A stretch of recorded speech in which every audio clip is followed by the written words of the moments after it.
નમસ્કાર દોસ્તો, હું પિનાકેન મારું લક્ષ્ય એકેડમીમાં આપ સૌનું હાર્દિક સ્વાગત કરું છું. મિત્રો, તમારા માટે એક ખાસ અપડેટ, જે અપડેટ છે કંડક્ટરની ભરતીને લઈને. જીએસઆરટીસી કંડક્ટરની ભરતીને લીધે ઘણા બધા વિદ્યાર્થીઓના ઘણા બધા પ્રશ્નો છે કે સર આ પરિણામ ક્યારે આવશે, શું કંડક્ટરની ભરતીનો સ્ટે લાગ્યો છે. એટલે હમણાં જ થોડા દિવસ પહેલા એક એવા અફવા એટલે કે એવા ન્યૂઝ સંભળાઈ છે કે શું કંડક્ટરની જે ભરતી છે તેની ઉપર સ્ટે લગાવવામાં આવ્યો છે કે આ ભરતીનું પરિણામ હવે બહુ જ મોડું આવશે. તો તમારા આ બધા પ્રશ્નોના જવાબ આજે તમને આ વિડીયોમાં મળી જશે, તો વિડીયોના અંત સુધી જોડાયેલા રહેજો. ચાલો જાણીએ.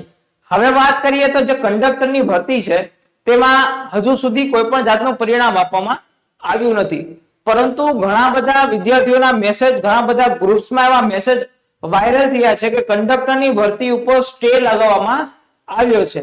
તો આ અંગેની જે સાચી જે જાણકારી છે એ તમને માહિતી હું અહીંયા આપવાનો છું કે સ્ટે લાગ્યો છે કે નથી લાગ્યો, પરિણામ ક્યારે આવશે, મોડું આવશે કે હમણાં વહેલું આવી જશે. તો ચાલો જાણીએ. તો મિત્રો, શરૂઆત કરીએ તો પહેલા જે કંડક્ટરની જે ભરતી હતી એ કુલ ભરતી હતી 3342 જેટલી આ કુલ ભરતી આપવામાં આવી હતી, જેમાં ફાળવણી કરવામાં આવી હતી 1299 અને શરતી 1 અને શરતી 2 થઈને કુલ 3342 જેટલી ભરતીની જાહેરાત કરવામાં આવી હતી. એટલે ત્યારબાદ જે ફાળવણી કરેલી જે જગ્યા છે તેમાં વધારો કરવામાં આવ્યો હતો. કેટલી વધારો કરવામાં આવ્યો હતો. એટલે આ પ્રોબ્લેમ ક્યાંથી શરૂ થયો છે કે દિવ્યાંગ ઉમેદવારો, ખાસ આપણે દિવ્યાંગ ઉમેદવારો જે 132 જેટલી દિવ્યાંગ ઉમેદવારોની જે ભરતી છે તેમાં કોઈ પણ જાતનો વધારો કરવામાં આવ્યો નહોતો. એટલે કે બીજી બધી જે પોસ્ટ છે, બીજી બધી જે મહિલા અનામત છે, ઈડબ્લ્યુએસ છે, એસસી એસટી, એ બધી જે અનામત કેટેગરી છે તેમાં જે જગ્યા છે તેની અંદર ઉમેરો કરવામાં આવ્યો ન હતો, પરંતુ જે દિવ્યાંગ કેટેગરી છે તેની જગ્યામાં કોઈ પણ જાતનો ઉમેરો કરવામાં આવ્યો ન હતો. હવે નેક્સ્ટ વાત કરું તો જે દિવ્યાંગ છે, જે દિવ્યાંગની ભરતી માટેના જે લાયકાતના ગુણ હતા તેમાં કઈ રીતે હતું કે લો વિઝન, 40 થી 70% લો વિઝન ધરાવતા જે દિવ્યાંગ કેટેગરીના ઉમેદવારો છે તે આ ભરતીની અંદર ફોર્મ ભરી શકશે. સાથે સાથે હાર્ડ ઓફ હિયરિંગ, જેમાં 40 થી 70%, સાંભળવામાં 40 થી 70% નો પ્રોબ્લેમ હોય એવા ઉમેદવારો પણ આ ભરતીની અંદર ફોર્મ ભરી શકશે. ત્યાર પછી એલસી અને એસિડ એટેક વિક્ટિમ એવા ઉમેદવારો અને સાથે મેન્ટલ ઇલનેસ, એટલે કે 40 થી 70% ની મેન્ટલ ઇલનેસ હોય એટલે કે મગજથી બીમાર ધરાવતા ઉમેદવારો પણ આ ભરતીની અંદર ફોર્મ ભરી શકશે. હવે પ્રોબ્લેમ શું હતો એ તમને સમજાવું ખાસ કે આની અંદર આગલી જે જીએસઆરટીસી ની જે ભરતી હતી તેમાં એક ખાસ લાયકાત ધરાવતા ઉમેદવારો, જે દિવ્યાંગ ઉમેદવારો છે એનું એમાં સમાવેશ કરવામાં આવ્યો હતો, પરંતુ આની અંદર જ નહીં. કઈ હતું? જેમાં એક જ પગ હોય એવા જે દિવ્યાંગ ઉમેદવારો છે તેનો આ ભરતીની અંદર સમાવેશ કરવામાં આવ્યો નથી.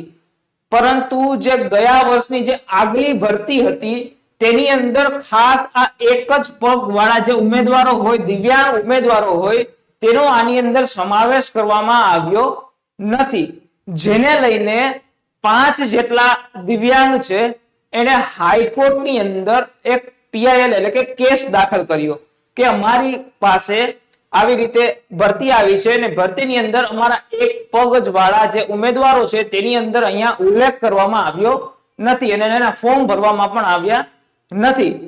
ત્યારબાદ હાઈકોર્ટના જે વકીલો છે એ દિવ્યાંગોને જોઈને તેના ઉપર કેસ લડ્યા છે. ત્યાર પછી હિયરિંગ થઈ, તારીખો પડી. ત્યારબાદ હમણાં તમને વાત કરું તો 30મી મેના રોજ એવો નિર્ણય કરવામાં આવ્યો હાઈકોર્ટ દ્વારા કે જે આ 5 જેટલા વ્યક્તિઓ છે જે દિવ્યાંગ છે, જે એક પગ વાળા દિવ્યાંગ છે, અને સાથે સાથે ત્યાં એસટી નિગમના કર્મચારીઓને પણ સાથે રાખવામાં આવ્યા અને એને એ નિર્ણય કરવામાં આવ્યો કે આ 5 જેટલા ઉમેદવારો છે એ લોકોની ફિઝિકલ ટેસ્ટ લેવામાં આવે. કેવી ફિઝિકલ ટેસ્ટ લેવામાં આવે.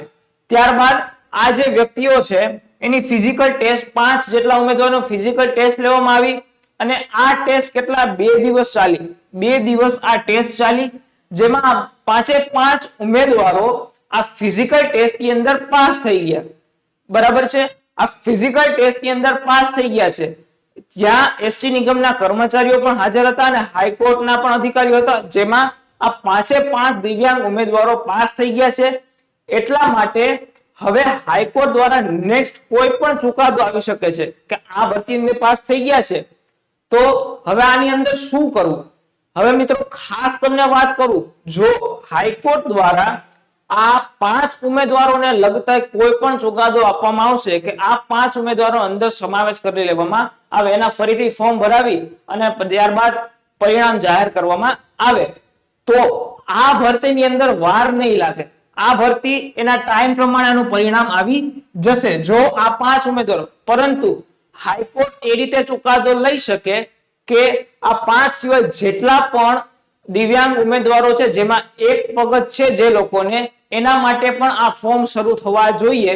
તો મિત્રો આ ખાસ કંડક્ટરની જે ભરતી છે તેનું પરિણામમાં મોડું થઈ શકે છે. હવે નેક્સ્ટ હિયરિંગની વાત છે કે આ નેક્સ્ટ હિયરિંગમાં હાઈકોર્ટ શું કહે છે અને કઈ રીતના તેનું વલણ આપવામાં આવે છે અને શું ડિસિઝન આપે છે.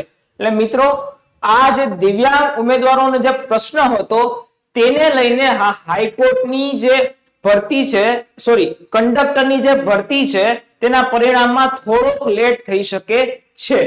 પરંતુ જે ન્યૂઝ છે બધામાં કે આ હાઈકોર્ટની ભરતી ઉપર સ્ટે લાગ્યો છે તે ખોટું છે મિત્રો. ખાસ તમને કહી દઉં કે આ વાત સદંતર ખોટી છે. આ ભરતી ઉપર કોઈ પણ જાતનો સ્ટે લાગ્યો નથી, પરંતુ આ દિવ્યાંગ જે ઉમેદવારો હતા એનો આ પ્રશ્ન હતો, જેને લઈને હાઈકોર્ટ દ્વારા નિર્ણય હવેના જે હિયરિંગ છે તેની અંદર નિર્ણય કરવામાં આવશે અને કઈ રીતે એસટી નિગમને આગળ વધવું તે અંગેની માહિતી આપવામાં આવશે. એટલે ખાસ જે કોઈ પણ મિત્રોને લગતું વળગતું હોય કે કંડક્ટરની ભરતીને લઈને એ ખાસ આ વિડીયોને જોઈ લેજો કે કઈ રીતે આ હાઈકોર્ટની ભરતીનું પરિણામ આવશે અને ક્યારે આવશે. ખાસ જો બધા જે એક પગ વાળા દિવ્યાંગ ઉમેદવારો છે તેને લગતો નિર્ણય આવશે તો થોડોક લેટ થઈ શકે છે, પરંતુ જો આ 5 લોકોને લઈને હાઈકોર્ટ દ્વારા નિર્ણય લેવામાં આવશે તો આ ભરતીના પરિણામમાં કોઈ પણ જાતનો પ્રોબ્લેમ પડશે નહીં. એને અલગથી ફોર્મ ભરાવી અને એ રીતનો ચુકાદો આપવામાં આવશે. તો આ હતો કંડક્ટરની જે ભરતી છે તેની અંગેના ન્યૂઝ કે ઘણા બધા વિદ્યાર્થીઓના મનમાં સવાલ હતા કે પરિણામ મોડું આવશે કે હાઈકોર્ટની જે હાઈકોર્ટ દ્વારા કંડક્ટરની ભરતીનો સ્ટે લગાવવામાં આવ્યો છે તે સાચું છે કે ખોટું. મિત્રો ખાસ આ નથી, આ જીએસઆરટીસી ની કંડક્ટરની જે ભરતી છે તેમાં કોઈ પણ જાતનો સ્ટે લગાવવામાં આવ્યો નથી. હવે મિત્રો ખાસ જે લોકોએ હજુ સુધી લક્ષ્ય મેપને ડાઉનલોડ ન કરી હોય તે કરી લેજો. આ એપ્લિકેશનની લિંક તમને વિડીયોના ડિસ્ક્રિપ્શનમાં આપેલી છે અને જેમાં હાલ આપણે એપની અંદર ખાસ હાઈકોર્ટ ડીવાયએસઓ ની પ્રિલિમ્સ પ્લસ મેન્સની બેચ અવેલેબલ છે. મિત્રો ખાસ પ્રિલિમ્સ પ્લસ મેન્સની બેચ અવેલેબલ છે જે તમને ઇંગ્લિશમાં જ કરવામાં આવશે, નહીં કે ગુજરાતીમાં, કારણ કે પેપર તમારું ઇંગ્લિશમાં છે એટલા માટે, બરાબર. આ બેચ તમને માત્ર ને માત્ર 2500 રૂપિયાની અંદર અવેલેબલ છે હવે, અને એમાં તમને લાઈવ પ્લસ રેકોર્ડેડ વિડીયોઝ મળશે.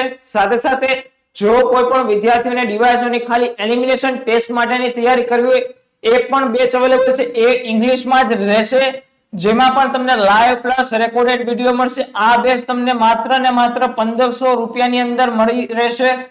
ત્યાર પછી હાઈકોર્ટની જે અલગ અલગ ડ્રાઈવર, બેલી, પ્યુન ની ભરતી છે તે અંગેની પ્રિપેરેશન કરતા હો તો એના માટે પણ આપણી પાસે બેચ અવેલેબલ છે અને આ બેચ માત્ર ને માત્ર 1100 રૂપિયામાં અવેલેબલ છે. તો ઝડપથી આ બેચનો લાભ લો અને ખૂબ જ સસ્તા ભાવમાં બેચ છે અને ક્વોલિટી વાળું કન્ટેન્ટ અમે તમને અહીંયા આપીશું. તો બરાબર છે મિત્રો, આ વિડીયો ગમ્યો હોય તો લાઈક કરજો, ચેનલ પર નવા હોય તો સબસ્ક્રાઇબ કરજો. મળીએ બીજા આવા નવા વિડીયો સાથે, ત્યાં સુધી બધાને જય હિન્દ.